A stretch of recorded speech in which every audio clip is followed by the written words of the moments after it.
নমস্কার। আজকের নিবেদন সুচিত্রা ভট্টাচার্যের লেখা ঘৃণার চেয়ে বড়। লোকটা শেষ পর্যন্ত বাড়িতেও চলে এলো। অনেক চেষ্টা করেও আটকে রাখতে পারল না অরুণা। নাইট ডিউটি থেকে ফিরে সবে তখন একটু শুয়েছে। চোখ জুড়ে তখনও নিদ্রাহীন রাতের অবসন্নতা। এই অবসন্নতায় ঘুম পায়, আসে না সহজে। শরীর ভাঙা ক্লান্তি চোখের পাতায় লেগে থাকে অনেকক্ষণ। বিছানায় চোখ বুজে শুয়ে অরুণা টের পায় সব কিছুই। সংসারের প্রতিটি ক্রন্দন শুনতে পায়। ঠিকে ঝি মশলা করছে, শব্দ করে বালতি রাখলো মেঝেতে। তুলি বাথরুম থেকে বেরোলো। মাছের ঝোলটা রেঁধে এবার তৈরি হবে কলেজ যাওয়ার জন্য। নাকে মুখে দুমুঠো গুজে নেবে। অরুণার নাইট ডিউটি থাকলে মেয়েটার এ সময় খুব পরিশ্রম যায়। ইদানিং মা একেবারে কিছুই করতে পারে না। বাতের ব্যথায় শয্যাশায়ী প্রায়। বয়সও হয়েছে অনেক, কান গেছে, চোখেও দেখে না ভালো। তবু তো আছে আলগা একটা নিরাপত্তার মতন। অরুণা বাড়ি থাকে না যখন, তুলি যখন বাড়িতে একা, এটুকুই যা সান্ত্বনা। এবার একটা রাত দিনের লোকের ব্যবস্থা করতেই হবে। খরচ একটু বাড়বে, বাড়ুক। সংসার সামলাতে গিয়ে মেয়েটার লেখাপড়ার বড় ক্ষতি হয়ে যাচ্ছে। ভাবতে ভাবতে যেই একটু পাশ ফিরেছে অরুণা, অমনি কলিং বেলের তীক্ষ্ণ ডাক গোটা বাড়ি জুড়ে। মা, তোমাকে একটা লোক খুঁজছে। অরুণা ঘুরে তাকালো। কে? জানি না, খুব জরুরি দরকার বলল। তুলি ঘরে ঢুকে পড়ার টেবিলের দিকে গেল। বই খাতা গোছাচ্ছে।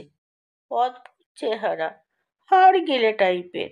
এমন খোঁচা খোঁচা দাড়ি, নোংরা ছেঁড়া জামা প্যান্ট, বুড়ো মতন।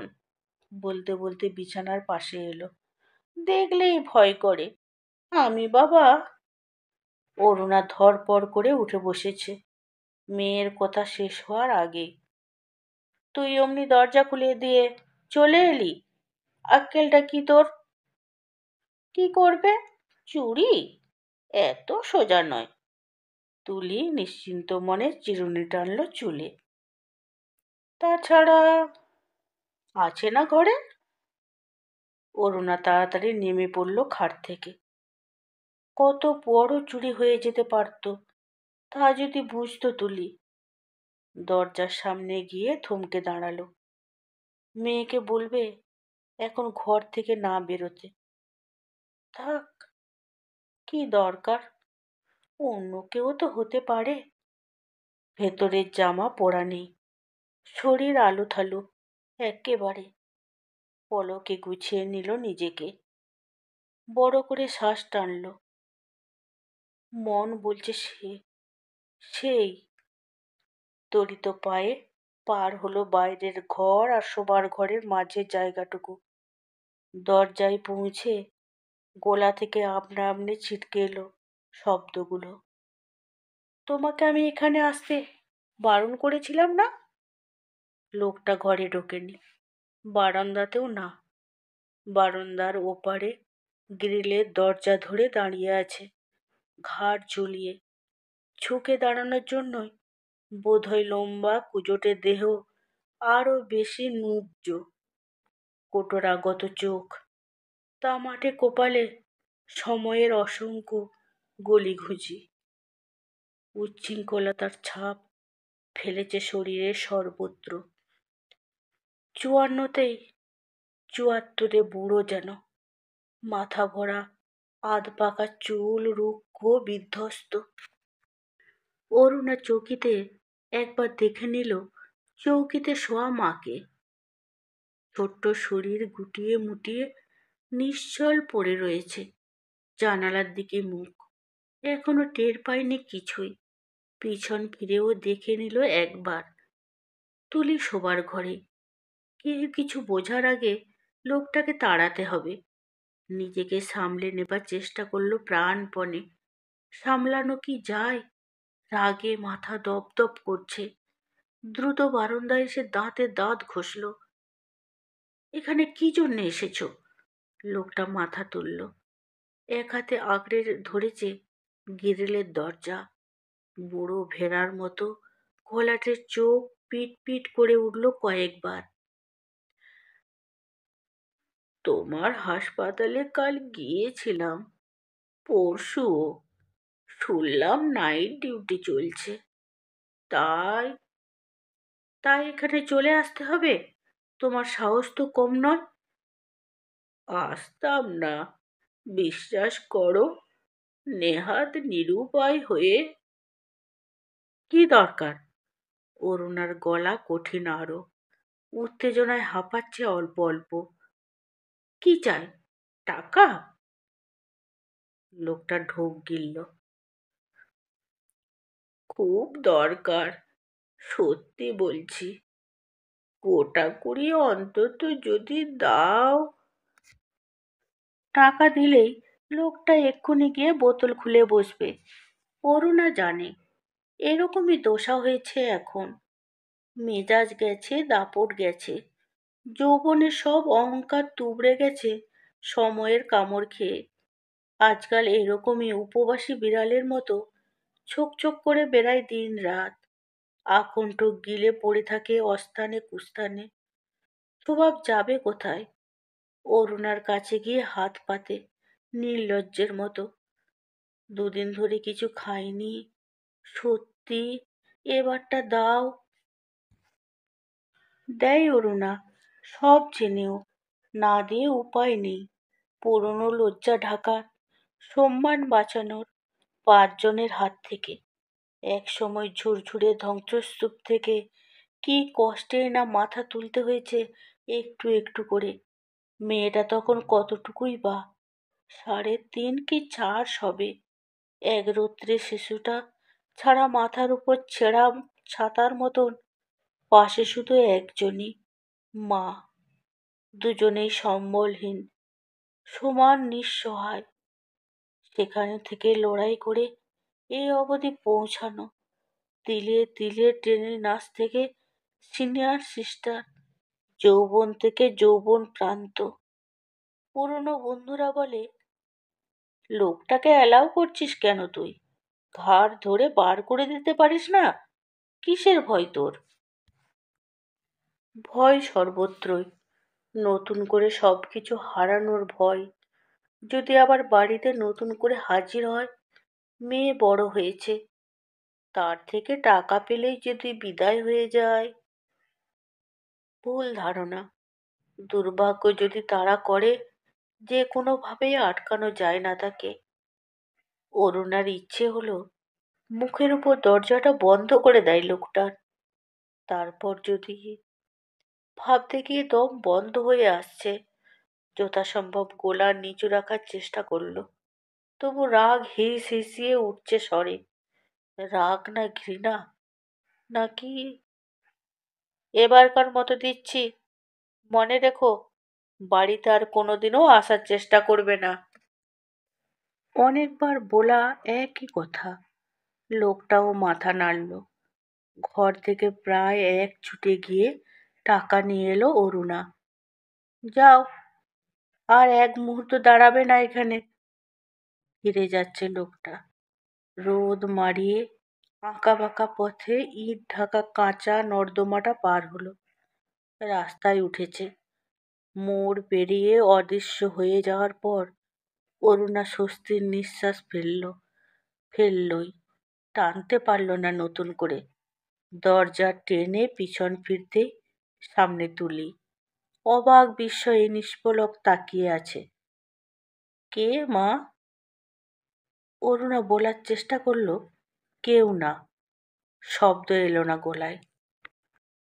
বাস থেকে নেমে তুলি দেখল লোকটা আজও দাঁড়িয়ে আছে পাশের পান দোকানটার সামনে, ল্যাম্পপোস্টের নিচে।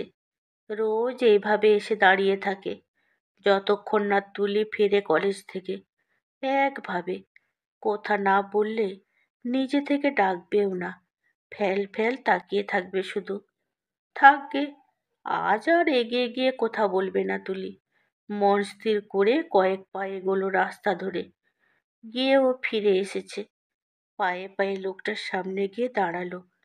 অন্যদিকে চোখ রেখে জিজ্ঞাসা করলো, কতক্ষণ দাঁড়িয়ে আছেন? লোকটার ঢুলুঢুলু চোখ হেসে উঠেছে সঙ্গে সঙ্গে।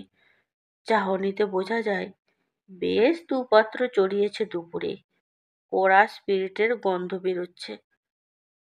তুলির ভুরু জোড়া হলো, কাঁধের উপর স্বচ্ছ ওড়নাটিকে টানলো অকারণে।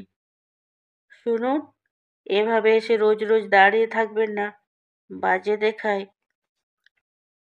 হাসি মিলিয়ে গেল, অদ্ভুত দৃষ্টিতে তাকিয়ে আছে। তুলির গা শিরশির করে উঠল। এই লোকটা আমার বাবা, জন্মদাতা। ভাবতে গোলার কাছে বিশ্রী কষ্ট ডেলা পাকায়। কেন এমন হয়? লোকটার উপর কোনো মায়া থাকা উচিত নয়। মা ঠিকই বলে, লম্পট চরিত্রহীন একটা। নিজের ফুর্তির জন্য বউ মেয়েকে অসহায় ফেলে চলে গিয়েছিল। এখনো আসে নিজের দরকারে। এখনো বিন্দু মাত্র টান নেই কারোর উপরেই, তুলির উপরেও না। তবু তুলি কষ্ট হয় এভাবে লোকটাকে ভিখারির মতো দাঁড়িয়ে থাকতে দেখলে, কিংবা মা যখন চিৎকার করে গালিগালাজ করে তখন। পরশুদিন তো মারতে বাকি রেখেছিল মা। লোকটা তখন এমন মাতাল যে কথা বলা তো দূরে থাক, চোখ খুলে তাকাতেও পারছিল না ভালোভাবে। কেন যে এমন মদ খায় এই আধমরা শরীরেও।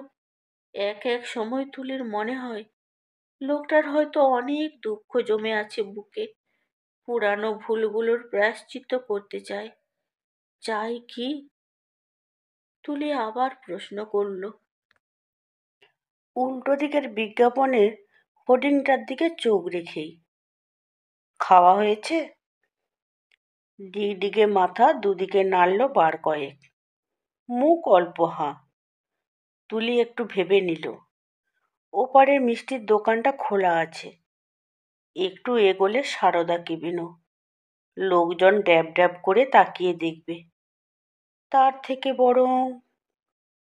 লোকটার লালচে চোখে চোখ রাখল তুলি। আসুন, মা আসার আগে চলে যাবেন কিন্তু। তুলি আগে আগে হাঁটছে, লোকটা পিছনে। দুপুর গড়িয়ে বিকেল আসছে পায়ে পায়ে। আকাশে রং বদলাচ্ছে সূর্য। দুধারের দোকানপাট খুলছে এক এক করে। হাঁটতে হাঁটতে চারিদিকে নজর রাখছিল তুলি। রাস্তায় লোক যদিও বেশি নেই, তবু পথ চলতি মানুষেরা থমকে দেখছে একবার করে। টলমলে নেশাখোরের সঙ্গে অষ্টাদশী তুলি। একটু গতি বাড়িয়ে তুলি দূরত্ব বেশি করে নিল। মোড়ের বড় মুদি দোকানের দোকানদারটা গোলা বাড়িয়ে তাদেরকে রোজ দেখে। ক্রমশ কৌতূহল বাড়ছে অনেকেরই, পাড়া প্রতিবেশীর, চেনা পরিজনের। এদিকের কারোর সঙ্গেই তেমন ঘনিষ্ঠতা হয়ে ওঠেনি। বলতে গেলে তারা একরকম নতুন বাসিন্দা এই অঞ্চলে। শ্যামবাজারের ভাড়া বাড়ি ছেড়ে এই তো সবে 1.5 বছর এসেছে মল্লিকপুরে। বাড়ির বাইরেটা এখনো প্লাস্টার করে উঠতে পারেনি মা। ছাদ এখনো ন্যাড়া। তুলি বড় রাস্তা ছেড়ে সরু রাস্তায় ঢুকলো। এদিক ওদিক এখনো বাড়ি উঠছে মাঝে মাঝে। কলকাতা থেকে একটু দূর হলেও জায়গাটা মোটামুটি সুন্দর। এখনো অনেক গাছপালা আছে, মাঝে মাঝে পুকুরও। ছাদে উঠলে হাওয়ায় ভেসে যায় শরীর। ওই লোকটা যদি ঠিক থাকতো, আরো সুন্দর কোনো জায়গায় থাকতে পারতো তারা। কথাটা ভাবতেই হুড়মুড় করে একগাদা প্রশ্ন এসে গেল মনে। লোকটা কি কাজকর্ম করতো কিছু, নাকি চিরকাল এমন বাউন্ডুলে? কোনোদিন কি ভালোবাসতো তুলিকে, আদর করেছে কোলে নিয়ে? প্রশ্নগুলোর সঙ্গে দুম করে অভিমান ঢুকে পড়েছে মনে। মাঝ রাস্তায় তুলি দাঁড়িয়ে গেল। লোকটা বেশ কিছুটা পিছিয়ে পড়েছে, দুর্বল পায়ে গুটি গুটি হাঁটছে। টলতে টলতে কাছে এলো। তুলি তাকালো স্থির দৃষ্টিতে। আপনাকে একটা কথা জিজ্ঞাসা করব? লোকটা ঘাড় কাত করল। কথা বিশেষ বলে না কোনো সময়ে। হঠাৎ আপনি আমাদের কাছে আসা শুরু করেছেন কেন?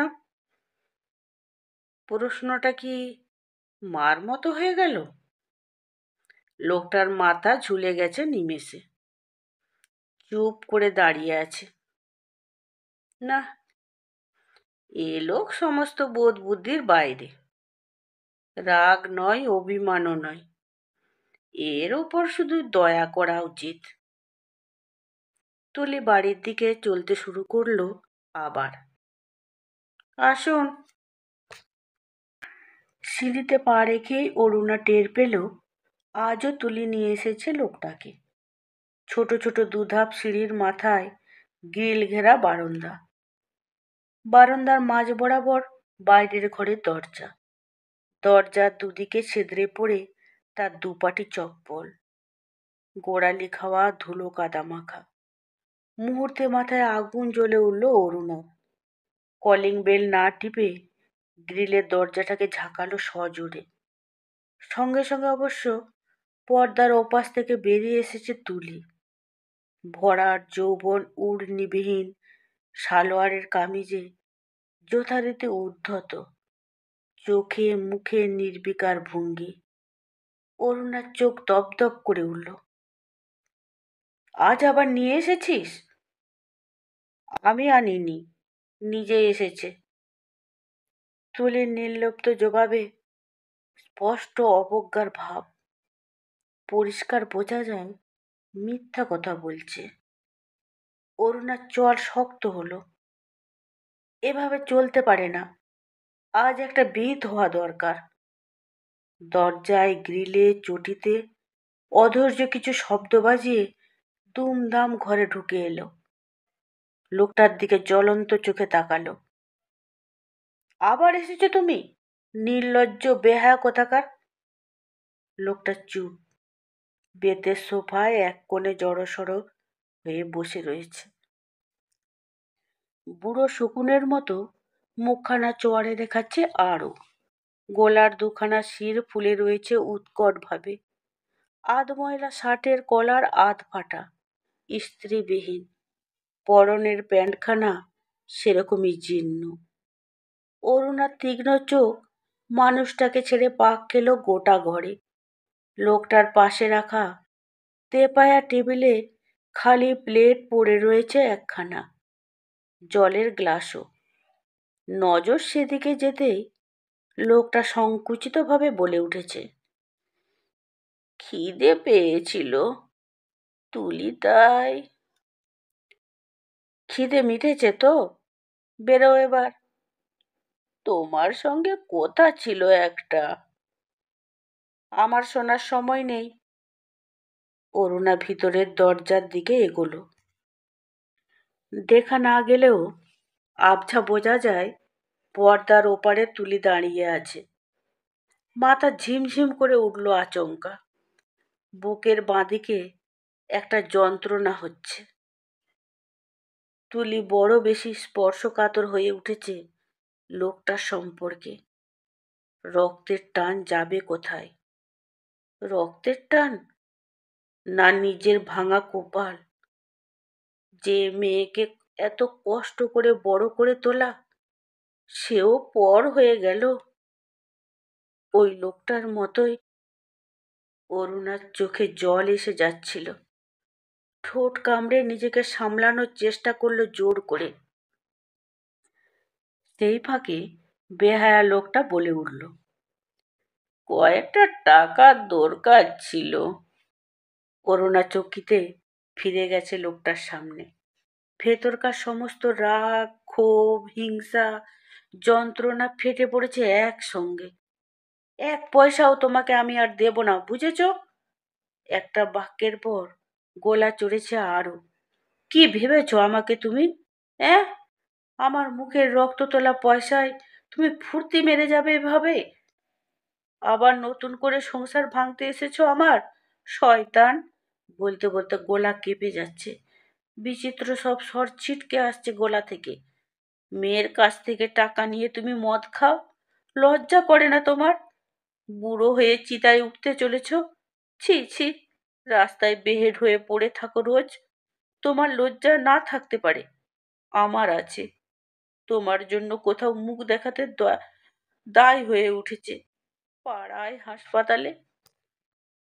অরুণার উঁচু গলা ভেঙে এলো ক্রমে।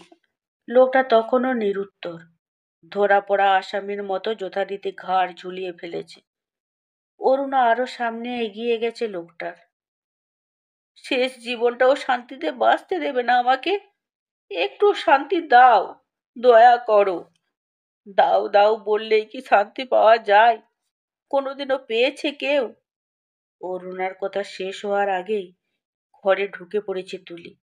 অরুণাকে থমকে দিয়ে বলে উঠল, উঠুন তো আপনি, অনেক হয়েছে। বলে ফিরে তাকিয়েছে মায়ের দিকে।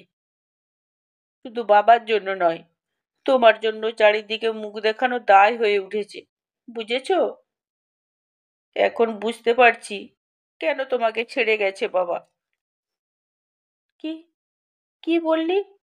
তীব্র বিষয়ে আর্তনাদ করে উঠেছে অরুণা। ঠিকই বলেছি। একটা অসুস্থ লোকের উপর অত্যাচার করতে তোমার লজ্জা করে না? অরুণা হতবাক, অরুণা স্তম্ভিত। এও শুনতে বাকি ছিল, তবে নিজের মেয়ের কাছ থেকে এত বড় কথাটা আমাকে বলতে পারলি তুই? আমি অত্যাচার করি? করো করো। তুলির চোখ ঘুরছে অশান্তভাবে। আজ ফয়সালা করেই ছাড়বে। ঘরের মধ্যে চঞ্চল পায়ে পাক খেলো কয়েকবার। কবে একজন কি অন্যায় করেছে তার শোধ তুলতে তাকে তুমি মেরে ফেলবে এভাবে, একটু একটু করে? আমি মেরে ফেলছি? ফেলেছই তো। হাসপাতাল থেকে মদের পয়সা দিয়ে বিদায় করে দিতে লোকটাকে। কিসের জন্য? কেন গোপন করেছিলে আমার কাছে? সে তো তোদেরই জন্য, তোর জন্য। বাজে কথা। তুমি আসলে বাঁচতে দিতে চাও না লোকটাকে। এখনো নিজের কাছে রাখলে ভালো করে তোলা যায়। একটু ভদ্র ব্যবহার করলে। চুপ! আর একটা কোথাও শুনতে চায় না। অরুণা রুখে ওঠার সুযোগ পেয়েছে এতক্ষণে। মেয়ে নয় বুঝি কোনো অচেনা প্রতিপক্ষের সঙ্গে যুদ্ধ লেগেছে হঠাৎ? বড় বড় কথা বলছিস। কতটুকু জানিস লোকটার সম্পর্কে? তোর দিদাকে গিয়ে জিজ্ঞেস করে দেখ। আমার কাউকে জিজ্ঞেস করার দরকার নেই, যা বোঝার বুঝে গেছি। তুলি গোলা নামিয়ে ফেললো সহসা। তুমিও ঠিক কাজ করছো না মা? যা করছি বেশ করছি। না। তুলির গলা আরো নিচে নামলো। নিচু স্বরে মোক্ষম শব্দগুলোকে ছুঁড়ল একটা বিষাক্ত বাণের মতো। বেশ, তা এতই যখন ঘেন্না, মাথায় সিঁদুর দিয়ে রেখেছ কেন? ঢং করে? সতী সাজার জন্যে নাকি সাজগোজের জন্য? শাঁখা লোহা কেন রেখেছ হাতে? ডিভোর্স করনি কেন? নাকি টিকিয়ে রেখে যন্ত্রণা দিতে চেয়েছো মানুষটাকে? যাকে নিয়ে এত বাদ বিবাদ মা মেয়েতে, সে কিন্তু দিব্যি বসে বিকারহীন, নিঃশব্দে শুনে যাচ্ছে সব কথা। নিশ্চয়ই খুশি হচ্ছে। অরুণার মাথা জ্বলে উঠল নতুন করে। শরীরের কোষে কোষে বুঝি আগুন লেগে গেছে। একটা একটা করে হাত থেকে টান মেরে খুলে ফেলল শাঁখা লোহা, ছুঁড়ে ফেলে দিল জানালার বাইরে। আঁচল খুলে ঘষে মুছে ফেলল সিঁদুর কপাল থেকে, স্মৃতি থেকে। এই নে শান্তি, এবার শান্তি হয়েছে তোদের? বলতে বলতে কেঁদে ফেলেছে হাউ হাউ করে। 14 বছর পর। কিছুতেই ঘুম আসছিল না তুলির, আসবেও না বোধহয়। অন্ধকারে মাথা তুলে একবার দিদিমাকে দেখার চেষ্টা করলো, দেখা যাচ্ছে না। তবে ঘুমন্ত নিঃশ্বাসের শব্দগুলো শোনা যায় পরিষ্কার। না, সন্ধেবেলার দিদা কিছুই বুঝতে পারেনি। এরকমই নিশ্চিন্তে পড়েছিল বিছানায়। তুলিও যদি দিদার মতো হয়ে যেতে পারত, বধির, দৃষ্টিহীন, অনেক কষ্ট থেকে মুক্তি পেত তাহলে। ভাবতে ভাবতে বিছানায় উঠে বসল তুলি। রাত্রির নৈশ শব্দে গোটা বাড়ি আকণ্ঠ ডুবে আছে। ফ্যানের হাওয়া কাটার শব্দ ছাড়া আর কোনো শব্দ নেই কোথাও। কিছুক্ষণ কান পেতে রইল তুলি।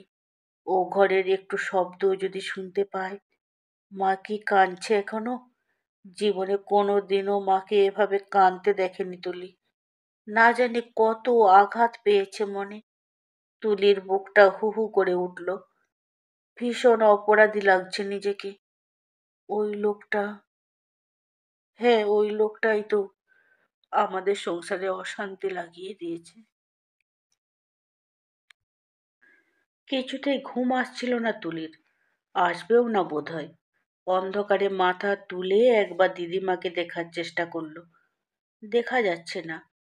তবে ঘুমন্ত নিঃশ্বাসের শব্দগুলো শোনা যায় পরিষ্কার। না, সন্ধেবেলা দিদা কিছুই বুঝতে পারেনি। এরকমই নিশ্চিন্তে পড়েছিল বিছানায়। তুলিও যদি দিদার মতো হয়ে যেতে পারত, বধির, দৃষ্টিহীন, অনেক কষ্ট থেকে মুক্তি পেত তাহলে। ভাবতে ভাবতে বিছানার উপরে উঠে বসল তুলি।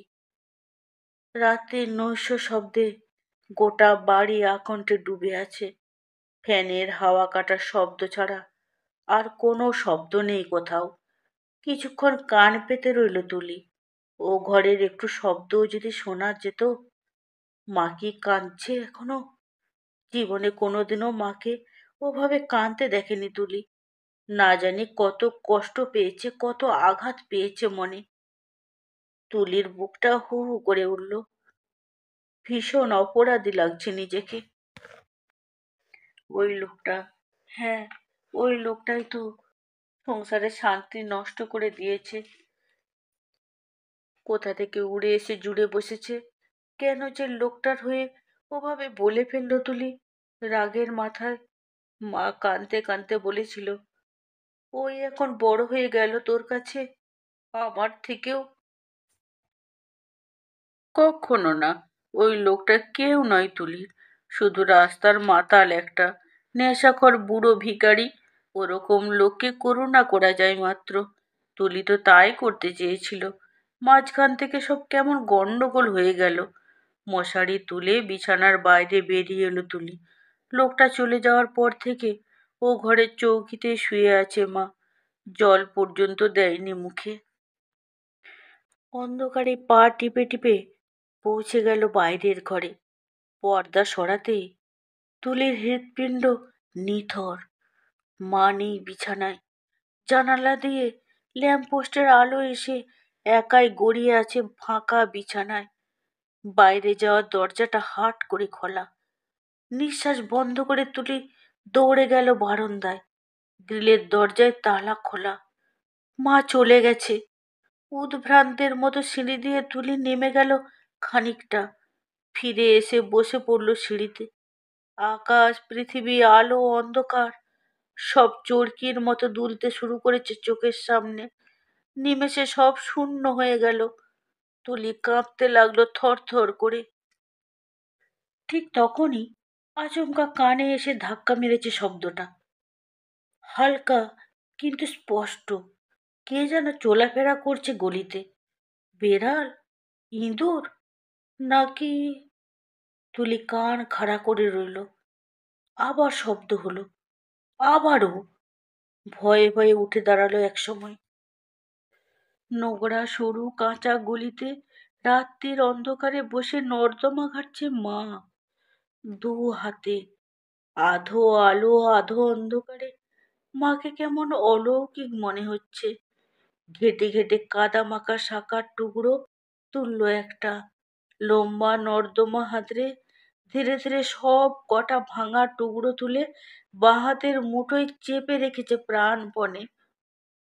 হাতে পায়ে নোংরা কাদা মেখে গভীর রাতে কি কুড়োই মা, একা একা শুধুই শাখার টুকরো, লোহা, সাজের জিনিস, সংস্কার? কক্ষনো না। তুলির দু চোখ বেয়ে এতক্ষণ পর কান্না নেমে এলো অঝরে। নমস্কার। এতক্ষণ যে গল্পটি পড়ে শোনালাম সেটি সুচিত্রা ভট্টাচার্যের লেখা ঘৃণার চেয়ে বড়। এই গল্পটি যদি আপনাদের ভালো লেগে থাকে তাহলে লাইক, কমেন্ট, শেয়ার এবং যারা এখনো সাবস্ক্রাইব করে দেননি তারা অবশ্যই একটি সাবস্ক্রাইব করে দেবেন।